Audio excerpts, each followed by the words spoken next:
నమస్కారం, మీరు చూస్తున్నారు HN9 టీవీ. నెల్లూరు జిల్లా మనుబోలు మండలం వీరంపల్లి గ్రామంలో మాజీ మంత్రి సోమిరెడ్డి మీడియాతో మాట్లాడుతూ డేగపూడి బండేపల్లి కాలువను అధికారంలోకి వచ్చిన వెంటనే పనులు ప్రారంభించి రైతులకు సాగునీరు అందిస్తానని మాజీ మంత్రి తెలుగుదేశం పార్టీ పోలిట్ బ్యూరో సభ్యుడు సోమిరెడ్డి చంద్రమోహన్ రెడ్డి హామీ ఇచ్చారు. మండల పరిధిలోని వీరంపల్లి గ్రామంలో శనివారం సాయంత్రం బాబు షూరిటీ భవిష్యత్తు గ్యారంటీ కార్యక్రమంలో ఆయనకు వీరంపల్లి గ్రామ ప్రజలు, మండల తెలుగుదేశం పార్టీ నాయకులు బ్రహ్మరథం పట్టారు. ఈ సందర్భంగా ఆయన విలేకరులతో మాట్లాడుతూ రాబోయే ఎన్నికల్లో రాష్ట్రంలో టీడీపీ విజయం సాధించడం ఖాయమని, సర్వేపల్లి నియోజకవర్గం కాకాణిని ఇంటికి పంపించడానికి ప్రజలందరూ సిద్ధంగా ఉన్నారని తెలిపారు.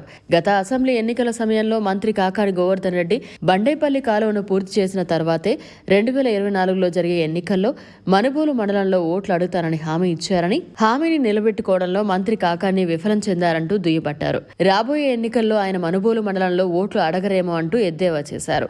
అనంతరం వీరంపల్లి గ్రామంలో వైఎస్ఆర్సీపీ పార్టీకి చెందిన 50 కుటుంబాలు సోమిరెడ్డి సమక్షంలో టీడీపీలో కండువా కప్పుకున్నారు.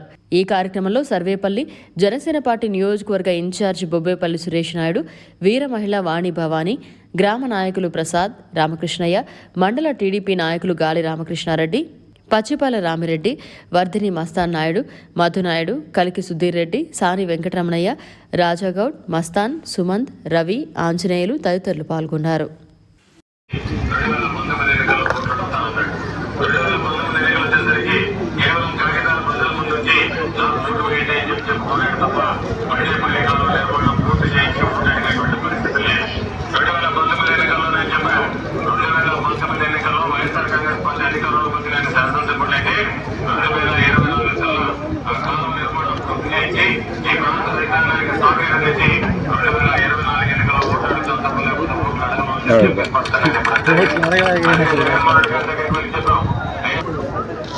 అదే నిదానం అన్నారు కదా, ఇది నేను చెప్పింది కాదు, ఇది ఆయన వ్యవసాయ శాఖ మంత్రి 24లో ఓట్లు అడగను అన్నాడు.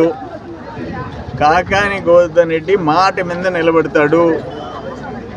ఆ డేగపూడి బండేపల్లి కెనాల్ 24కంతా పూర్తి చేసి ఓటు అడుగుతాను, లేకపోతే మనుబోలు మండలంలో ఓటు అంటే ఆ ప్రాంతం అంతా ఓట్లు అడగనని ఆయన సెలవు ఇచ్చాడు. ఆయన మాట అంటే ఆయనతో అతను అసలు ఆ గీత దాటడు, అతి పెద్ద మనిషి.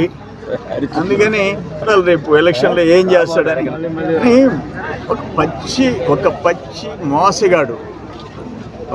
మోసగాడు నేను శాంక్షన్ చేయించి టెండర్స్ పిలిపించి మేడా వాళ్ళ కంపెనీ, అతి పెద్ద కంపెనీ, రాజంపేట ఎమ్మెల్యే, ప్రస్తుతం రాజ్యసభ సభ్యుడు, వాళ్ళ తమ్ముడు రఘునాథ్ రెడ్డి రాజ్యసభ సభ్యుడు, వైసీపీ మొన్ననే ఎలక్ట్ అయ్యాడు, వాళ్ళన్న రాజంపేట ఎమ్మెల్యే, వైసీపీ ఎమ్మెల్యే, వాళ్ళ కంపెనీ 11% మైనస్ కేసింది, లెస్ కేసింది.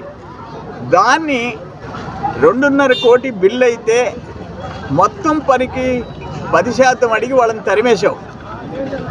ఈరోజు నేను చంద్రమోహన్ రెడ్డి పని చేయలేదు, నేను చేసి దాన్ని ఓట్లు అడుగుతాను అన్నావు. ఈ 5 ఏళ్ళు నువ్వు దాంట్లో పనే చేయలే, నీకు ఓట్లు అడిగే హక్కు లేదు. నువ్వు దాచుకోవటం తప్ప. నేను చెప్పాను 3000 కోట్లు లెక్కలిస్తా. అక్కడ కృష్ణపట్నం ఆ టోల్ గేట్ మాఫియా దగ్గర నుంచి భూముల కుంభకోణం, అతి భారీ కుంభకోణం. అక్కడ బూడిదకి టన్నుకింత టిప్పర్కింత వసూలు చేయటం 3వ భారీ కుంభకోణం. 4 ఇంకా గ్రావెల్ దగ్గర నుంచి అక్కడ white stone, quartz, Marupuru, Varadapuram, ఇంకొక ప్రభగిరిపట్నం, ఇవన్నీ అన్ని గ్రామాల్లో భారీ దోపిడీ చేశావు. నువ్వు జనం గురించి పట్టించుకోలే. ఇప్పుడు ఆడు చెప్తున్నారు ఈ వీరంపల్లి గ్రామంలో దాదాపు చాలా ఇళ్ళకి 10 ఏళ్ళు 20 ఏళ్ళు భూస్వాములకి వాళ్ళ సొంత ఇళ్ళకి డబ్బులు వేసావు. ఇక్కడ పేద ఎస్సీకి బేస్మెంట్ అయితే పని ఆపేసేసావు. ఎన్ని అతి పెద్ద భారీ కుంభకోణం ఇక్కడ గృహ నిర్మాణ శాఖలో జరిగింది. నేను పోయి వరిగొండలో కళ్ళ కట్టేటట్టు చూపించా అక్కడ జరిగిన కుంభకోణం. అందుకని నీకు మనసు లేదు, మానవత్వం లేదు, పేదోళ్ళంటే ప్రేమ లేదు. మేము చేయగలిగినంత సాయం చేస్తాం, అందరికి చేయలేకపోవచ్చు. అన్యాయం మాత్రం మా జీవితంలో చేయము. నువ్వు అట్ట కాదు, నీవు ఎన్ని దుర్మార్గాలు చేస్తారో ఈ వీరంపల్లిలో మీ పార్టీ రెడ్డి గారు గిరిజనులు ఇక్కడ ఒక షిఫ్ట్ ఆపరేటర్ పొట్ట కొట్టినోడివి నువ్వు మంత్రి. నీ మనిషి చెప్తే కొత్త మనిషిని పెట్టుకొని కొత్తవాడిని 5 లక్షలకి ఇతన్ని 9 ఏళ్ళు పనిచేసిన వాళ్ళ కుటుంబాన్ని రోడ్డు మీద వేసినోడు. ఇటువంటి దారుణాలు మేము చేయలే, అందుకని అనుభవించి తీరుతావని చెప్పి ఇది ప్రజల కోరిక, నిన్ను ఇంటికి పంపించాలని. వీటన్నిటి మీద ఎంక్వైరీ చేస్తాం. నేను ఒక్క మాట చెప్తుండా, దేవుడి దేవల్ల వీళ్ళందరూ ఇష్టంగా నన్ను గెలిపించాలనుకుంటున్నారు ప్రేమతో. ఎన్నికలు అయిపోద్ది, మా ప్రభుత్వం వస్తుంది. రాగానే మళ్ళీ ఆ డేగపూడి బండేపల్లి కెనాల్ ప్రారంభిస్తాం, పని పూర్తి చేయిస్తాం. దాదాపు పొట్టేళ్ళు కాలువతో కూడా కలిపి 25,000 ఎకరాలకి ఎక్కడ కొరత లేకుండా చేసి తీరుతామని చెప్పేసి నేను తెలియజేస్తాను. మరిన్ని అప్డేట్స్ కోసం మన HN9 టీవీ ఛానల్ ని సబ్స్క్రైబ్ చేసుకోండి.